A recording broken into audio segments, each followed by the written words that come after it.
എപ്പോഴും മമിതയുടെയും അനുവിന്റെയും ആ ഒരു കോമ്പിനേഷൻ എല്ലാരും പറയാറുണ്ട്. അത് മാറ്റി വെച്ചാൽ വേറെ ആരെയായിട്ടാണ് അത്രയൊരു നല്ല ജിസ്മ അതുപോലത്തെ ഒരു നല്ലൊരു കോമ്പിനേഷൻ തോന്നിയിട്ടുള്ള ഒരു ഫീമെയിൽ ആക്ട്രസ് ആരാണ്? മഞ്ചേച്ചി മഞ്ജേച്ചി. മഞ്ചേച്ചി ഓഫ് കോഴ്സ്. എന്റെ ആദ്യത്തെ സിനിമയിൽ എന്റെ ആദ്യത്തെ എന്റെ ഒരു കോസ്റ്റാർ ആണ് അതെ, മഞ്ചേച്ചി. എന്താന്ന് പോലും അറിയാതെ ഞാൻ ഭയങ്കര കൺഫ്യൂഷൻ അടിച്ചിരിക്കുന്ന സമയത്ത് എനിക്ക് സത്യം. എന്റെ കൂടെ ഉണ്ടായിരുന്ന, എനിക്ക് ഭയങ്കര സപ്പോർട്ട് തന്ന, എനിക്കെല്ലാം പറഞ്ഞു തന്ന, എന്തെങ്കിലും അഡ്വൈസ് എന്തെങ്കിലും ആ സമയത്ത്, അല്ലെങ്കിൽ മോളെ ഇങ്ങനെ ചെയ്താൽ നന്നായിരിക്കും, അങ്ങനെ ചെയ്ത എന്തൊക്കെ പറഞ്ഞു തന്നിട്ടുള്ള വല്ല ഓർമ്മയുണ്ടോ? എന്നോട് ടെൻഷൻ ആവണ്ട, ഞാൻ ഇങ്ങനെ കിളി പോലെ ഇരിക്കുകയായിരുന്നു. ടെൻഷൻ പേടിയല്ല, ഞാൻ ഒരു കിളിയായിരുന്നു ആ സമയത്ത്.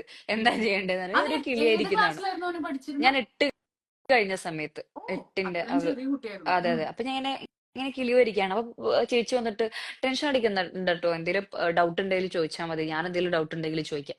അങ്ങനെ ഭയങ്കര കൂളായിട്ട് ഇരിക്കുന്ന ഒരു ആള്. വെറുതെ ഷൂട്ടൊക്കെ കഴിഞ്ഞിട്ടുണ്ടാവുമ്പോ അങ്ങോട്ട് ഞങ്ങള് അവിടെ ആ സെറ്റിന്റെ അവിടെ കുറച്ച് താഴെ അങ്ങോട്ടും ഇങ്ങോട്ടും വെറുതെ നടന്ന് അങ്ങനെയൊക്കെയുള്ള നമ്മള് സ്ഥിരം പരിചയമുള്ള ഒരാളെ പോലെ പരിചയമുള്ള അങ്ങനത്തെ ഒരു ഒരാൾ ഫീല് നടക്കണ പോലെ. വരുന്ന ഒരു പേഴ്സൺ ആയിരുന്നു എനിക്ക് മഞ്ജു ചേച്ചി. അപ്പൊ അത്രയും ഇപ്പം ആദ്യത്തെ സിനിമയിൽ തന്നെ എനിക്ക് ഒരു എന്താ പറയാ, ഉം, വേറെ ഏതെങ്കിലും ഒരു ആക്ടർ ഇപ്പൊ എന്നെ അങ്ങനെ എനിക്ക് അത്ര കംഫർട്ട് ഇല്ലാത്തതോ അല്ലെങ്കിൽ എന്നെ ഭയങ്കര പേടിപ്പിക്കുന്നോ അല്ലെങ്കിൽ അങ്ങനെ ഒരാൾ വന്നാൽ ചിലപ്പോ പേടിച്ച് ഞാൻ പോയേനെ. പക്ഷെ അറ്റ് അതെ. ദ സെയിം ടൈം എനിക്ക് അത്രയും കംഫർട്ടബിൾ ആയിട്ടുള്ള, എന്നെ അത്രയും പാമ്പർ ചെയ്യുന്ന, എന്നെ അത്രയും ഒരു നല്ല പേഴ്സൺ എനിക്കൊരു കോസ്റ്റർ ആയിട്ട് കിട്ടിയതിൽ ഐ എം ഹാപ്പി അബൌട്ട്.